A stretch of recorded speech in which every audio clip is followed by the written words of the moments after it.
And now, from 12 Studios, this is News 12 Now.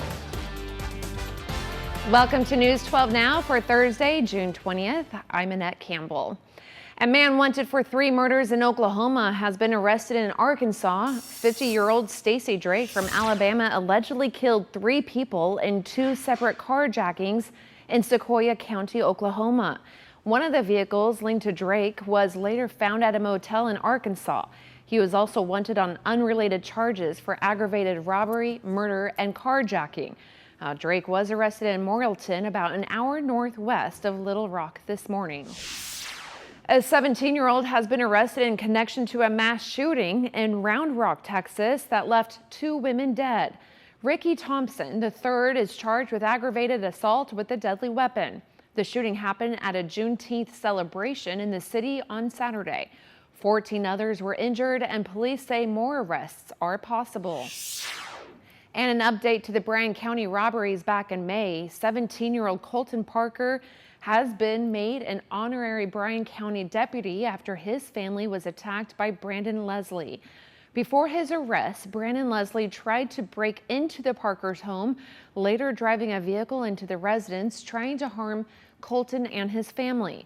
After resolving the encounter, the Bryan County Sheriff's Office determined that Parker had protected himself, his family, and his property from the danger. Sheriff Johnny Christian praised Colton Parker for what he called extraordinary bravery and presence of mind in the face of extreme danger. Today, the Bryan County Sheriff's Office presented a sheriff's commendation to Parker and made him an honorary Bryan County deputy. To see more details on the original robbery, you can visit KXII.com. Well, you never know when the skills you learn for yourself can help save someone else. From Houston, Stephen Goyne tells us about a family that did Taekwondo Dojo who learned exactly that. Stand up! All families fight. It's true. Hey, horseback says, ready, to be, But for the An family, it's a way of life and the family business. I mean, it's my everything.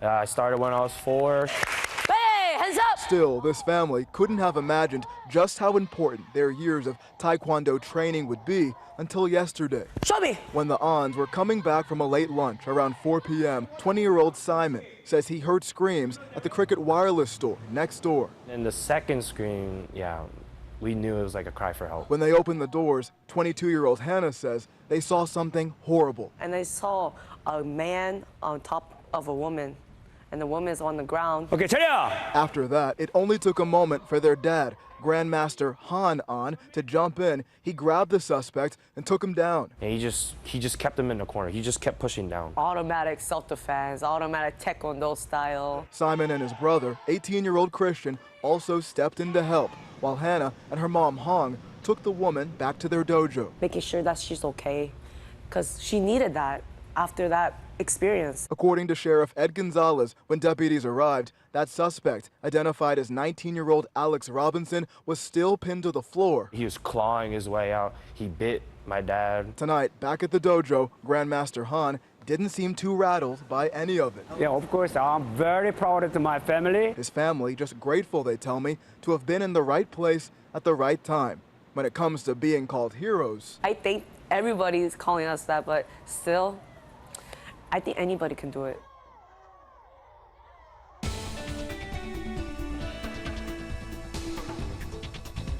It's another tropical-like day for Texoma, with temperatures generally stuck in the 80s here. A few of us even in the upper 70s, kind of just depending on how much cloud cover is lingering across the area. It has been a pretty warm day in general so far. We have not warmed up much because we only got to the mid to upper 70s for lows this morning. Dew points remain very, very high as well, and they're in the 70s. That is oppressively humid air, and we still are maintaining a light southeasterly breeze. So all in all, it's going to be very similar to the last couple days, maybe a degree or two warmer, maybe some more sunshine later this afternoon. But we are wrapping up the tropical feel here. We're going to be moving on to heat once again. We actually have a pretty big heat wave on the way, and we'll let you know how long this is going to last here in just a little bit. Until then, back to you, Annette. Thanks, Brian. 2 cyclists are alive after surviving a horrifying crash in Texas. The whole incident was all caught on one of the cyclists' GoPro cameras. Police say the person behind the wheel is a suspected drunk driver who kept driving after hitting the victims. We do want to warn you, the video you're about to see may be disturbing. Marvin Hurst has the story. Benjamin Highlander is facing criminal charges for an incident on the roadway that's hard to watch. So brace yourself. Here it is. All of a sudden, I get pushed forward, and I start feeling myself falling to the right. 69-year-old Tom Geppert is a cyclist who rides with the Grapevine Chain Gang. He is the survivor who you see under the vehicle. Well, the next thing I remember is the ER physician over me asking me what's going on. He was unconscious and aching. The retired researcher and rheumatologist says he's now seen the video. I'm guessing the bike lifted the car up so that by the time it rolled over my thighs, it was already kind of at a height when it didn't crush my thighs. Geppert says Deborah Jo Eads is the woman who got hit too. DFW Airport police say her injuries were non-life threatening. You just want to scream. Oh, how did you not see us? We're right there. Police say Highlander's vehicle had 8 beers inside. Investigators say he admitted to drinking 2 or 3 large beers. According to police, he failed a field sobriety test, and his blood alcohol content was nearly 2 times greater than the legal limit. I've been riding 4,000 miles a year for 20 years, and I've never had an impact with a bicycle car before. And most people don't do crazy things like that, come up and run into you from behind when you're going 20 miles an hour. It's crazy. Geppert, who is battling prostate cancer, is alive, hoping to see 70 with a few injuries to overcome. In the meantime, Highlander is in the Tarrant County Jail, trying to make bond for multiple charges related to the incident. Plus, American Airlines has pulled him from service as a cargo worker. Marvin Hurst, CBS News, Texas. Last week, a Bells woman was killed in a car crash, leaving her 3-month-old grandson on life support.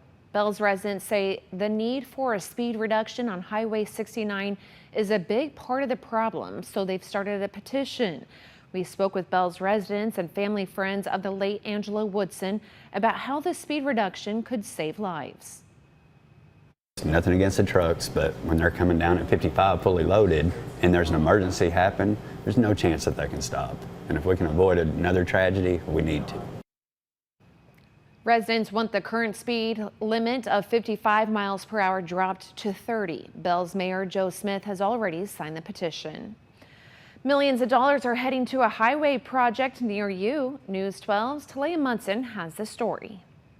The push is on in Denison to get U.S. Highway 75 up to the next level, interstate highway standards. So maybe one day we can become Interstate 45 from Houston that will come through North Texas towns and through Sherman and Denison. Interstate highways have specific guidelines on things like entrances and exits that Highway 75 doesn't meet right now. So there's much to be done, and construction is far from over. Anytime you have growth, you will have inconveniences associated with that growth, and regretfully, that's just what we have to have. But when it's completed, it will be much better for everyone. A total of $3 million is coming out of the city's budget over the years to help prioritize the completion of Highway 75. Mayor Crawley says this is an effort to prepare for the growth that's quickly coming to the area. New highways always help growth, which helps our communities and our citizens with new jobs. Crawley says by voluntarily adding community funds into state funds, the project will be moved higher on the priority list for the Texas Department of Transportation. Our project is to be let in August of 2029. Without our participation, that could easily have been in the 2030s. Between now and August 2029, the city will set aside the money to help make sure the project is completed before the decade is over. In Denison, Talia Munson, News 12. Carter County residents are still waiting to hear who won the sheriff's race after incumbent Chris Bryant and challenger DJ Long got exactly the same number of votes. State law doesn't allow for a runoff when only 2 candidates run. So if the 5 provisional ballots don't swing the vote and neither candidate calls for a recount, the re-election will be decided by chance. The election board secretary tells News 12 she will draw one of the candidates' names will be drawn out of a container in front of witnesses, and then that candidate will be declared the winner. The Carter County Election Board says we'll know more on Friday. June 19th, 1865 stands as the day the last slaves in Texas received word of their freedom. But for some local business owners, they say Juneteenth is about more than just the end of slavery. It's about the beginning of community. A Sherman boxing gym serves as both a home for fitness and a home for family. The owner says that to him, Juneteenth is a reminder to go out and interact with different people and learn about other cultures. He says the best way to move forward is to move forward together.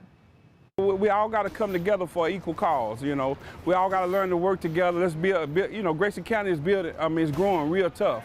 And so we all got to learn to come together and work together, you know. And the main thing is, you know, let's don't forget about home. Let's don't forget about, you know, doing what we got to do to help each other to grow. Andre wants other minority-owned businesses to know that Texoma can be a great place to set up shop. To learn more about some of the programs Sherman has in place to help new and existing businesses thrive, right here in town, you can visit the News 12 website after the show. Former Denison swimmer Lindsay Looney is making a splash at the U.S. Olympic trials in Indianapolis. She finished with the third best time in the 200 butterfly prelims and won her heat with a 2:08.24. Then she advanced to the semifinals as the 3 seed, where she finished with the 5th best time. So she will go into the championship finals tonight as the 5 seed in a very wide open competition in the 200 fly. The final session begins at 7 o'clock our time. Thank you for watching today's News 12 Now. Make sure to subscribe so you find out why Texoma turns to us. You can also follow us on Instagram and Facebook, where you'll see more social media exclusive content. Want more News 12 Now? Watch us live every weekday through the KXII app on your phone or TV and through our website.